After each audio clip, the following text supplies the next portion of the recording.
देखिए बवाल की जो बात हो रही है, क्या इस बवाल से फर्क पड़ेगा कल के फैसले पर? कुछ भी नहीं पड़ेगा मैम, कुछ भी नहीं पड़ेगा, कुछ भी नहीं तो होगा। कह रहे हैं कि इनकी रणनीति एक बनी हुई है, बवाल के जरिए उस फैसले को लटकाएं। नहीं मैम देखिए, ये फैसला तो लटकेगा नहीं। ये जैसे देखिए अमित शाह का ये बिल है, वो हमेशा प्रिपरेशन के साथ में आते हैं, क्या करना है कैसे करना है। 370 में भी आपने देखा होगा, 370 में भी वो प्रिपरेशन के साथ में ही आए थे। आज कोई भी बिल हो, कुछ भी बिल होता है, वो अपना होमवर्क करके आते हैं। आज इनके कुछ बोल देने से कुछ भी नहीं होगा। विपक्ष जितना भी हो हंगामा कर ले, देखिए विपक्ष अगर सही में अच्छी राजनीति करेगा ना, तो सरकार सोचेगी कि नहीं ये जो बोल रहे हैं इसको हम अमेंडमेंट करें या ना करें। मगर विपक्ष क्या है ना कि बस हिंदू को विरोध में कैसे करना है, बस वही करती है और कुछ नहीं। अच्छा, तो अभी संशोधन को लेकर इतना बवाल क्यों मचा रहे हैं मुस्लिम पक्ष? क्यों नहीं चाहते हैं कि संशोधन हो? मैम इसलिए नहीं चाहते, जैसे अभी भाई ने ये बोला कि बहुत सारा लैंड ये खुद एक्वायर करके रखे हैं। ओवैसी जी का आपको एक बयान याद होगा कि इतने सारे लैंड के तो पेपर ही नहीं है। जब चिट्ठा खुलेगा, बहुत सारे जो लैंड हैं, जो भी प्रॉपर्टीज़ हैं, जब उनसे बोला जाएगा कि इसके प्रॉपर्टी कागज़ के प्रॉपर्टी के पेपर दिखाइए, उनके पास में पेपर ही नहीं होंगे, तो वो लैंड का क्या होगा। वही ये सब अमेंडमेंट इसलिए किया जा रहा है कि अब कोई इंसान परेशान ना हो, चाहे वो हिंदू हो चाहे वो मुसलमान हो। ये ज़रूरी नहीं मैम, कितने लोगों का शादी जो गरीब तबका है मुस्लिम में, उसका करवा दिया, नहीं करवाया।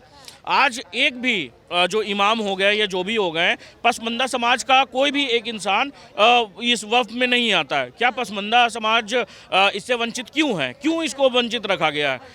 ये सारा चीज़ फैक्टर को नज़र में रखते हुए सरकार अमेंडमेंट ला रही है, और ये एक अच्छा अमेंडमेंट है। और ये मेरे हिसाब से, मैंने ये देखिए जितना भी पढ़ा है ये अमेंडमेंट बढ़िया है, मगर मेरे हिसाब से ये बिल को ही खारिज कर देना चाहिए था। वक्फ एक्ट जो 1954 का, 1995 का और 2013 का जो था, इसको खारिज कर देना चाहिए था। अच्छा, ये जो लोग कह रहे हैं कि ये मुस्लिमों को फंसाने हैं, मुस्लिमों को देश से भगाने की कोशिश है, मोदी सरकार सिर्फ यही करती है, उन लोगों को आप क्या कहेंगे? मैम देखिए, जो ये सब प्रोपेगेंडा चला रहे हैं ना, देश से भगाने, भाई कैसे भगा देंगे। आज जो विस्थापित होकर जो पाकिस्तान से लोग आए थे यहाँ पे इंडिपेंडेंस के बाद में, जब उनको बोला गया था कि जो मुस्लिम यहाँ से छोड़कर गए हुए थे पाकिस्तान, उनका लैंड खाली था, तो कांग्रेस ने क्या किया, 1984 में संशोधन करके वो लैंड जितना भी था वो सारा वक्फ में दे दिया। देखिए क्या है ना कि यहाँ पर किसी को भगाया नहीं जा रहा है, बस ये एक अमेंडमेंट किया जा रहा है। आज राम मंदिर के भी केस में यही किया जा रहा था। आज बाबरी मस्जिद जब तोड़ा गया, आज ज्ञानवापी को बोल दिया गया ये वक्फ की ज़मीन है। फिर उसके बाद में ताजमहल का बताया, एल्फर्ड पार्क का जो जहाँ पे चंद्रशेखर जी आज़ाद हुए, वो बोल दिया गया वहाँ का ये वक्फ की ज़मीन है। मैम ऐसे नहीं होता है। आपके पास में अगर कागज़ है, आप कागज़ दिखाइए।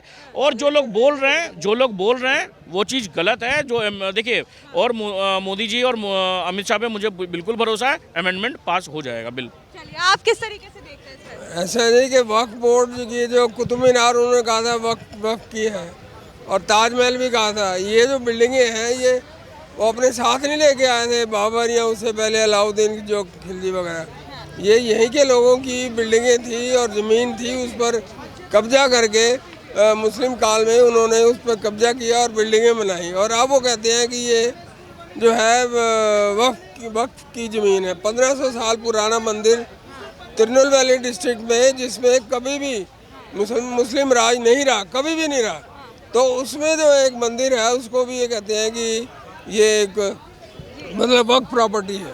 तो ये तो बेकार की बातें हैं, और इन बातों के विरोध में ही जो है ना ये हो रहा है।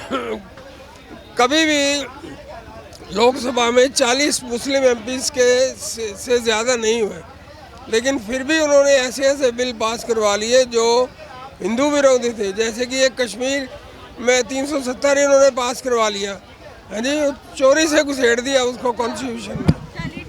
सर देखिए, एक चीज़ और देखी जा रही है। हाँ, 370 ने जो है ना कश्मीर के बच्चों का भविष्य जला दिया है। वहाँ सैकड़ों स्कूल कॉलेज जला दिए गए, और उन जो कश्मीर के बच्चे थे उनको बाहर जाना पड़ा पढ़ने के लिए, जो कि बहुत ही महंगा है और मुश्किल है। इसलिए जो 2013 में एक बिल लाए थे, communal and targeted violence bill, Manmohan Singh की सरकार के दौरान, वो अगर पास हो जाता है तो किसी भी हिंदू की प्रॉपर्टी, चाहे वो फ्लैट हो मकान हो, उसके ऊपर कोई भी कब्जा कर ले सकता था, कोई भी मुस्लिम। अगर वो जाके लोकल अथॉरिटीज़ को ये बता देता कि मुझे ये फ्लैट चाहिए तो वो उसको मिल जाता। ये उसमें लिखा हुआ था, एक क्लॉज है। चलिए ठीक है सर। सर आपसे मेरा सवाल रहेगा, कहा जा रहा है कि जो मुस्लिम समाज में के भी निचले स्तर के लोग हैं उनको तक इसका फ़ायदा नहीं मिलता, ये सच है? किसी को नहीं मिलता मैम। आज जो लोग मर जाते हैं, जो कब्रिस्तान में जाते हैं ना, उनको भी वहाँ पे टैक्स देना पड़ता है। आज ऐसा क्या है, मतलब आपने कभी सुना है कि जो हिंदू जा रहा है या जो भी है वो टैक्स दे रहा है वहाँ पे? ऐसा कुछ नहीं, मगर इन लोग में भी है। अगर वफ़ इतना ज़्यादा प्रॉपर्टी है, वफ़ कर क्या रहा है? आज वफ़ क्या कर रहा है मैं आपको बताता हूँ। ये कन्हैयालाल जो साहू, जो जिनका गला काटा गया था, उसका केस कौन लड़ रहा है? जमाते उलमाए हिंद लड़ रहा है। तो ये सब वफ़ का पैसा जा कहाँ रहा है? यहीं पे तो जा रहा है। इंदौर में जो ब्लास्ट हुआ था उसके केस का कौन लड़ रहा है? इन्हीं लोग तो लड़ रहे हैं, जमाते उलमाए हिंद लड़ रहा है। आज कोई भी प्रोग्रेस का काम अगर सच में अगर ये कर रही होती, हाँ दिखाती सुप्रीम कोर्ट को कि हाँ हम ये प्रोग्रेस का काम है, हमने मंदिर, हमने ये यहाँ पे यूनिवर्सिटी बनाया, यहाँ पे स्कूल बनाया, यहाँ पे कॉलेज बनवाया, ये इसको ख़त्म नहीं करना चाहिए, ये सुप्रीम कोर्ट में याचिका डाले। मगर नहीं, इन्होंने कुछ भी नहीं किया, कोई भी काम नहीं किया इन्होंने।